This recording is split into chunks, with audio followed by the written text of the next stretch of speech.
നമസ്തേ. ശ്രീകൃഷ്ണ കഥയുടെ മൂന്നാമത്തെ ഭാഗമാണ് ഇന്ന് പറയുന്നത്. നെറുകയിൽ മയിൽപ്പീലി തിരുകിയ മഞ്ഞപ്പട്ട് ചുറ്റിയ ഓടക്കുഴൽ പിടിച്ച് മുട്ടിൽ നിൽക്കുന്ന ഒരു വെണ്ണക്കണ്ണനെ ഇത് കേൾക്കുമ്പോഴൊക്കെ സങ്കല്പിക്കുക.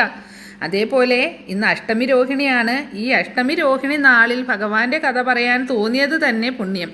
അത് കേൾക്കുന്നവർ അതിലേറെ പുണ്യം ചെയ്തവരാണ്. നമ്മൾ രണ്ടാമത്തെ ഭാഗം പറഞ്ഞു നിർത്തിയത് നാരദ മുനി ശപിച്ച യക്ഷരാജാവായ കുബേരൻ്റെ മക്കളായ നളകുബേരനും മണിഗ്രീവനും ശാപമോക്ഷം നൽകിയിരിക്കുന്നു പൊന്നുണ്ണിക്കണ്ണൻ. അവർ ഭഗവാന്റെ കാലടികളിൽ നമസ്കരിച്ച് ആകാശത്തിലേക്ക് ഉയർന്നു. കൃഷ്ണൻ ഒരു നെടുവീർപ്പോടെ തിരിഞ്ഞു നോക്കിയപ്പോൾ സഖാക്കളായ സുദാമാവും കൂട്ടരും ഇതെല്ലാം കണ്ടുകൊണ്ട് പിന്നിൽ നിൽക്കുന്നു. അമ്പരപ്പ് കാരണം അവർക്ക് മിണ്ടാനേ പറ്റുന്നില്ല. അതറിഞ്ഞ് വേഗം കൃഷ്ണൻ ഉരലും വലിച്ച് അവരുടെ അടുത്തു ചെന്നു. സുദാമാവിന് ഒരു നല്ല ചിരി സമ്മാനിച്ചു. കൃഷ്ണനെ ഇങ്ങനെ ഉരലിൽ കെട്ടിയിട്ടുള്ള ദുഃഖവും നീരസവുമായിരുന്നു കുട്ടികൾക്ക്.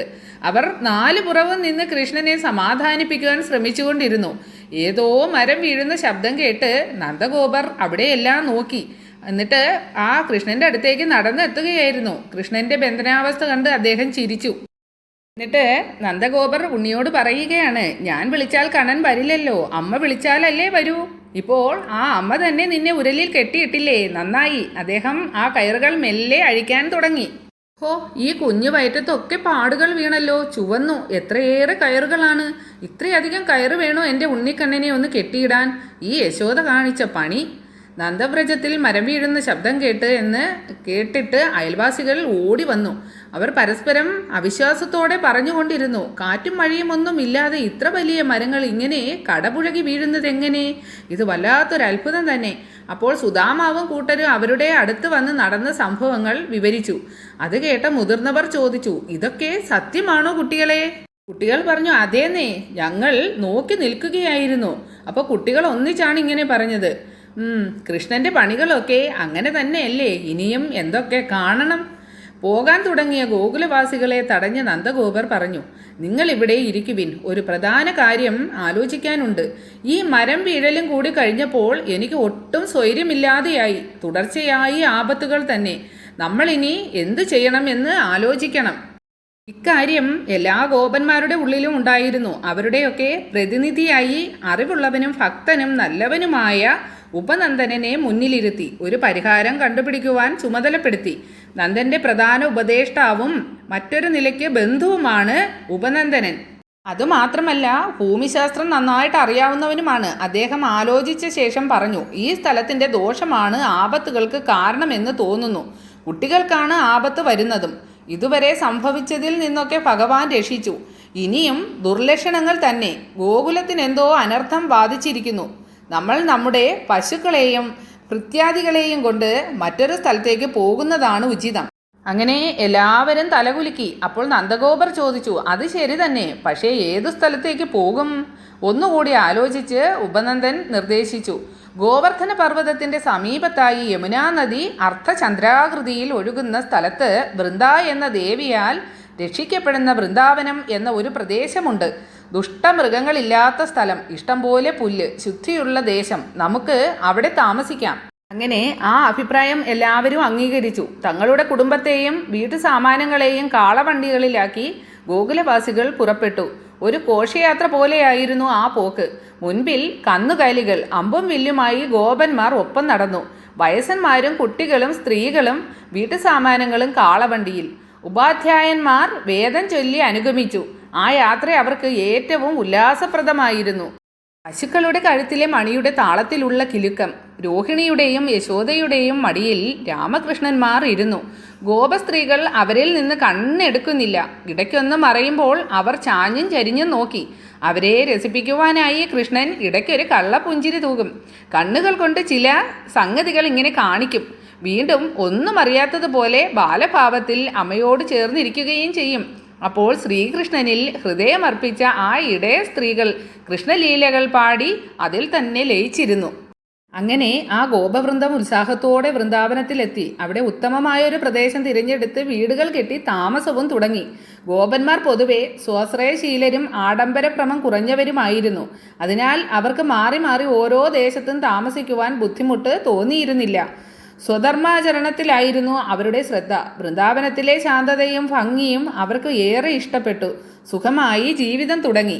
ഒരു ദിവസം കൃഷ്ണൻ നന്ദഗോപരുണ്ടാക്കിയ പുതിയ വീട്ടിലെ ഇറയത്തിരുന്ന് കളിക്കുമ്പോൾ പഴം വിൽക്കുന്ന ഒരു സ്ത്രീ തലയിൽ കൊട്ടയുമായി വന്ന് വിളിച്ചു ചോദിച്ചു, പഴം വേണോ? പഴം, നല്ല പഴം, മധുരമുള്ള പഴം. കേട്ടപാടെ കൃഷ്ണൻ മുഖമുയർത്തി വിളിച്ചു പറഞ്ഞു, എനിക്ക് വേണം. അവൾ ആ ശബ്ദം കേട്ട് നല്ലവണ്ണം ഒന്ന് നോക്കി. പുതിയ താമസക്കാർക്ക് ഇങ്ങനെയൊരു ബാലൻ മകനായിട്ടുണ്ടെന്ന് അറിഞ്ഞിരുന്നില്ല. അവൾ വേഗം കൃഷ്ണന്റെ അടുത്തെത്തി കൊട്ട നിലത്ത് വെച്ച് പറഞ്ഞു, ഉണ്ണി, പഴം എടുത്തോളൂ, മതിയാവോളം എടുത്തോളൂ. കൃഷ്ണൻ തൻ്റെ കുഞ്ഞു കൈകളിൽ പഴം എടുക്കുന്നത് ആ സ്ത്രീ കൗതുകത്തോടെ നോക്കിയിരുന്നു. രണ്ട് കൈയിലും പഴം നിറച്ച് കൃഷ്ണൻ ചോദിച്ചു, പഴത്തിന് എന്താ വില തരേണ്ടത്? അക്ഷരാഭ്യാസമില്ലാത്ത മന്ത്രമോ സ്തുതിയോ കേട്ടിട്ടില്ലാത്ത ആ നാടൻ പഴക്കച്ചവടക്കാരി ആനന്ദ കണ്ണീരോടെ നിരുദ്ധ കണ്ഠയായി പറഞ്ഞു, ഉണ്ണി, ഈ കുഞ്ഞു കൈകളെ ഇടയ്ക്കൊന്ന് കാണുവാൻ എനിക്ക് ഭാഗ്യമുണ്ടാക്കി തന്നാൽ മാത്രം മതി. വേറൊരു പ്രതിഫലവും വേണ്ട. ഇങ്ങനെയൊരു സന്തോഷം ഞാൻ ഇതിനു മുമ്പ് അനുഭവിച്ചിട്ടുമില്ല. കൃഷ്ണൻ അപ്പോഴും ഒന്ന് ചിരിച്ചു. കുഞ്ഞി കൈകളിൽ നിന്ന് ഉതിർന്നു വീഴുന്ന പഴങ്ങൾ എടുക്കാതെ ബാക്കിയും കൊണ്ട് അകത്തേക്ക് പോകുന്നത് അവൾ നോക്കിക്കൊണ്ടേയിരുന്നു. അവൾ പിന്നെ ഒരു വീട്ടിലും പഴം വിൽപ്പനയ്ക്ക് പോയില്ല. മനസ്സിൽ നിറയെ ഭംഗിയേറിയ ആ മുഖവും കുഞ്ഞി കൈകളുമായിരുന്നു. വീട്ടിൽ ചെന്ന് പഴക്കൊട്ട ഒഴിച്ചപ്പോൾ അവൾ അത്ഭുതം കൊണ്ട് കണ്ണ് ഇങ്ങനെ തുറിച്ചുപോയി. അതിൽ നിറയെ അമൂല്യമായ മുത്തുമണികൾ, രത്നങ്ങൾ. അങ്ങനെ വൃന്ദാവനത്തിൽ ജീവിതം തുടങ്ങിയപ്പോഴാണ് ഗോപന്മാർ അറിയുന്നത് കൃഷ്ണൻ വളരെ നന്നായി പാടുമെന്ന്. ചിലപ്പോൾ ഒറ്റയ്ക്കിരുന്ന് കൃഷ്ണൻ ഇങ്ങനെ മധുരമായി ഗാനം ആലപിച്ചിരുന്നു. അത് കേട്ടുകൊണ്ടുവന്ന ഉപനന്ദൻ കൃഷ്ണന് ഒരു ഓടക്കുഴൽ തരപ്പെടുത്തി കൊടുത്തു. ഇതിൽ രാഗം ആലപിച്ചോളൂ. കൃഷ്ണന് വളരെ സന്തോഷമായി. എപ്പോഴും ഓടക്കുഴൽ ചുണ്ടുകളിൽ തന്നെ. കൃഷ്ണന്റെ ഓടക്കുഴൽ നാദം സാധാരണക്കാരുടേത് പോലെ ആയിരുന്നില്ല. അതിന് പ്രത്യേകമായ ഒരു ഹൃദയ ദ്രവീകരണ ശക്തി ഉണ്ടായിരുന്നു. ആ നാദം കേട്ടാൽ ഗോപസ്ത്രീകൾ നിശ്ചലരായി പോകും.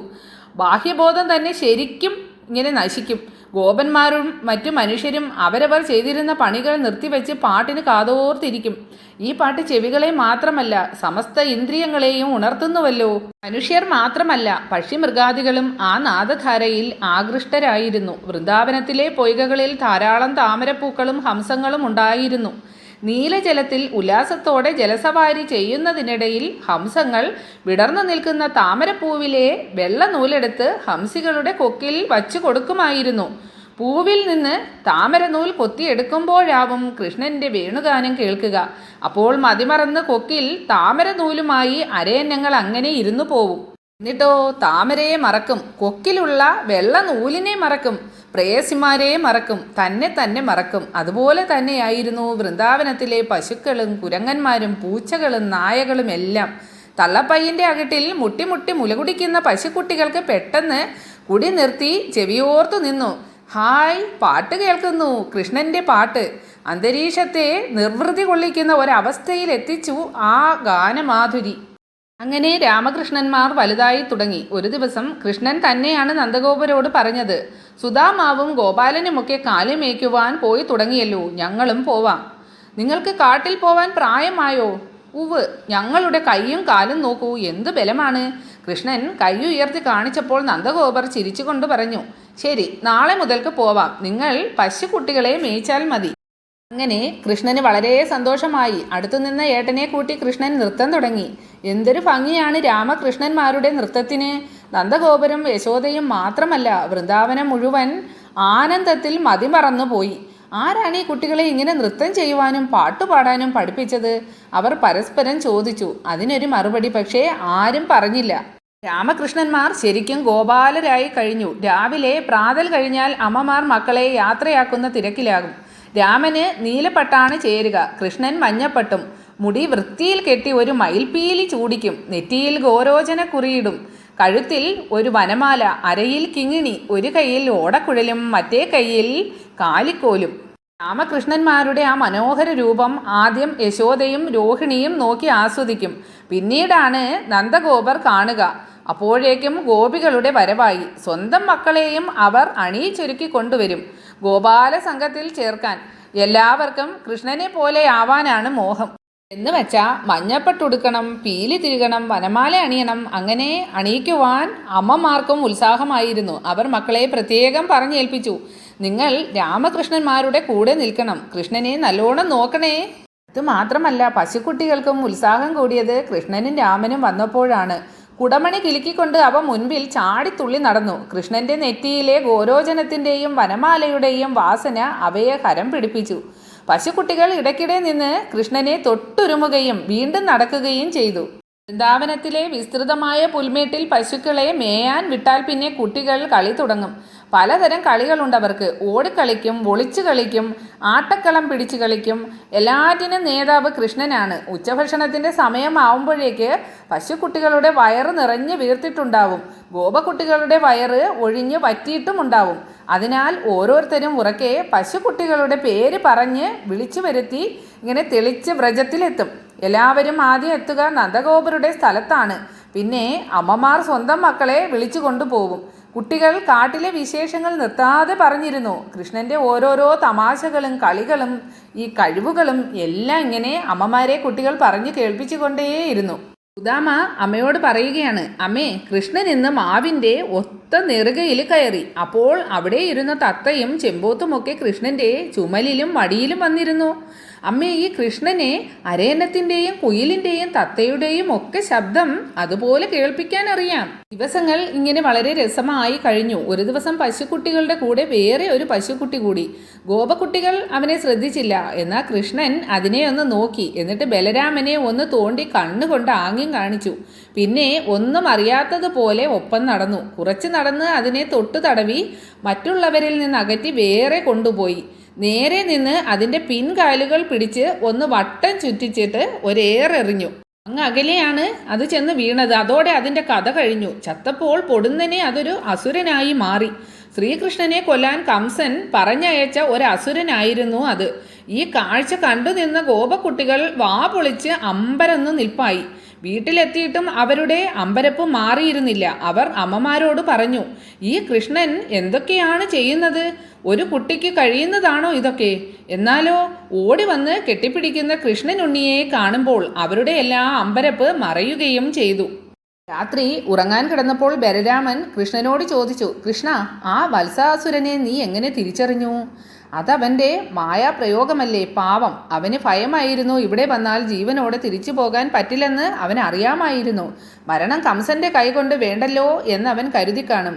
ഞാൻ അവൻ്റെ മർമ്മത്തൊന്ന് അമർത്തിയതേയുള്ളൂ, ശക്തി എടുത്തതേയില്ല. കംസന് നമ്മളെ സംശയമുണ്ടല്ലേ? ഉണ്ടാവും. ഇവിടെ വരുന്ന കിങ്കരന്മാർ തിരിച്ചു ചെല്ലുന്നില്ലല്ലോ. അപ്പോൾ ഇനിയും അസുരന്മാർ വരുമെന്നാണോ? വരും. എനിക്ക് ഉറക്കം വരുന്നു ഏട്ടാ. കൃഷ്ണൻ തിരിഞ്ഞു കിടന്നു. പിന്നീട് 2 ദിവസം എല്ലാവർക്കും ഇതുതന്നെയായിരുന്നു സംസാരം. ഗോപസ്ത്രീകൾ മക്കളെ പറഞ്ഞേൽപ്പിച്ചു, നിങ്ങൾ കൃഷ്ണന്റെ കൂടെ നിൽക്കണേ, കൃഷ്ണന് ആപത്ത് വരാതെ നോക്കണേ. ഗോപക്കുട്ടികൾ സമ്മതിച്ച് അരയും തലയും മുറുക്കി കൃഷ്ണന്റെ ഒപ്പം നടന്നു. പേടിത്തൊണ്ടനായ വരദൻ കൂടി പറഞ്ഞു, എനിക്കൊരസുരനെയും പേടിയില്ല. അന്ന് നല്ല വെയിലുള്ള ദിവസമായിരുന്നു. ഗോപസംഘം കാട്ടിലെത്തിയപ്പോഴേക്ക് തന്നെ ദാഹം തുടങ്ങി. മുമ്പ് കണ്ടുവച്ചിരുന്ന ഒരു തടാകത്തിലേക്ക് കുട്ടികൾ ഓടി. പക്ഷേ അവിടെ എത്തി അവർ ഞെട്ടി. എന്നിട്ട് പിന്നോക്കം മാറി. കൃഷ്ണൻ വിളിച്ചു ചോദിച്ചു, എന്തേ? അവിടെ അസാമാന്യ വലിപ്പമുള്ള ഒരു കൂറ്റൻ കൊറ്റിയിരിക്കുന്നു. കൃഷ്ണൻ വിളിച്ചു പറഞ്ഞു, അപ്പുറത്തുകൂടി ഇറങ്ങി വെള്ളം കുടിച്ചോളിൻ. കുട്ടികൾ ആ വാക്കിൻ്റെ ധൈര്യത്തിൽ വെള്ളം കുടിച്ച് ദാഹം മാറ്റി. എന്നാൽ കൃഷ്ണൻ ആ കൂറ്റൻ ജന്തുവിൻ്റെ അടുത്തേക്ക് തന്നെയാണ് പോയത്. എല്ലാവരും വിളിച്ചു പറഞ്ഞു, അതിനടുത്ത് പോവേണ്ട കൃഷ്ണ, പോവേണ്ട കൃഷ്ണ. ഒരു മന്ദസ്മിതത്തോടെ കൃഷ്ണൻ അതിനെ നോക്കി. അപ്പോൾ ആ കൊറ്റി ഒന്ന് നീണ്ടു നിവർന്നു നിന്നു. ഒരു പർവ്വതാകാരൻ തന്നെ. ഗോപക്കുട്ടികൾ പേടിച്ച് കൃഷ്ണ കൃഷ്ണ എന്ന് വിളിച്ച് കരഞ്ഞു. ക്ഷണം ആ കൊറ്റി കൃഷ്ണനെ തൂക്കിയെടുത്ത് കണ്ടു നിന്ന പശുക്കളും പക്ഷികളും കുരങ്ങന്മാരും ഒക്കെ ഉറക്കെ കരയാൻ തുടങ്ങി. ഗോപക്കുട്ടികൾ ശബ്ദിക്കാനാവാതെ നിന്നു. അപ്പോൾ അവർ ആ അത്ഭുത കാഴ്ച കണ്ടു. ആ ജന്തുവിൻ്റെ കൂറ്റൻ കൊക്കുകൾ തീജ്വാലയിൽ ഉരുകുന്നു. ഉരുകി ഉരുകി പക്ഷിക്ക് കൊക്കില്ലാതായി.